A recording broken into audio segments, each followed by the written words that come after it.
नमस्कार, आप देख रहे हैं आरपीएस समाचार और मैं हूं आपके साथ श्वेता। तो चलिए रुक करते हैं आज की प्रमुख और बड़ी खबर पर। सूची बोली इटावा में बवाल, लेकिन सनातन में रहे हैं कई गैर ब्राह्मण कथावाचक। उत्तर प्रदेश के इटावा जिले का एक मामला आजकल चर्चा में है। खबर है कि यहां एक कथावाचक के साथ मारपीट की गई है। कथावाचक का आरोप है कि वह भागवत कथा कहने आए थे, लेकिन कुछ लोगों ने इसका विरोध किया। जाति पूछी और यादव होने पर मारपीट की घटना का एक वीडियो भी वायरल है, जिसमें कथावाचक का सिर मुड़वाकर महिला का पैर छूकर नाक रगड़वाया जा रहा है। समाजवादी पार्टी के अध्यक्ष अखिलेश यादव ने इस घटना पर कड़ी आपत्ति जताई है।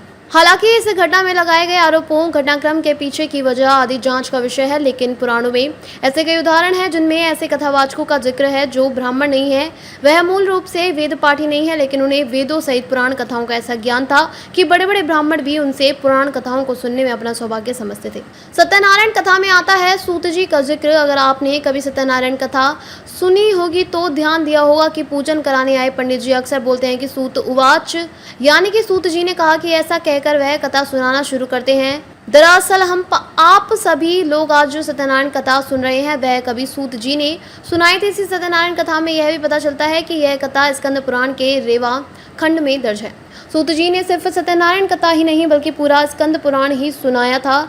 और सिर्फ स्कंद पुराण ही क्यों, उन्होंने 18 महापुराणों में 10 पुराणों की कथा कही है। इसलिए आप बहुत से पुराणों में देखेंगे तो शुरुआत से ही मिलेगी सूत उवाच। असल में सूत एक जाति है जो प्राचीन जाति व्यवस्था के अंतर्गत वर्णसंकर जाति का अर्थ हुआ दो जाति के लोगों के मिलन से पैदा हुई संतान। महाभारत में दर्ज है ज्ञानी व्याध की कथा। महाभारत में एक ही कथा आती है व्याध की, यानी एक शिकारी की। वह व्याध इतनी ज्ञानी था कि उसने एक ब्राह्मण को कर्म का उपदेश दिया था। वैसा ही कर्म का उपदेश जैसा कि श्री कृष्ण ने युद्ध भूमि में अर्जुन को दिया था।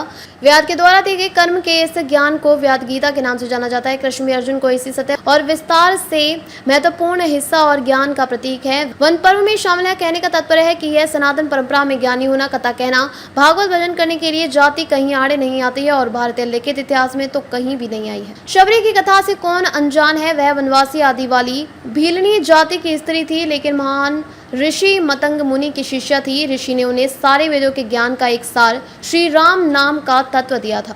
सबरी सिर्फ नाम जप करती थी और श्री राम के भजनों का सत्संग करती थी। उन्हें कभी किसी का विरोध नहीं झेलना पड़ा और खुद श्री राम एक दिन उनकी कुटिया में पधारे।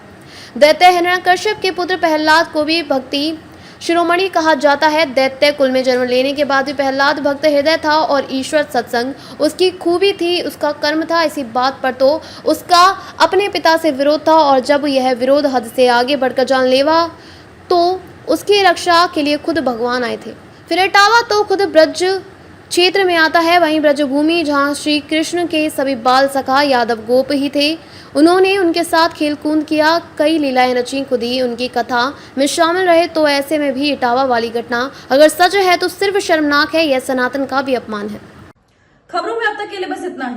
फिर होगी आपसे मुलाकात ऐसी किसी बड़ी और खास खबर के साथ। तब तक के लिए नमस्कार और देखते रहिए आरपीएस समाचार।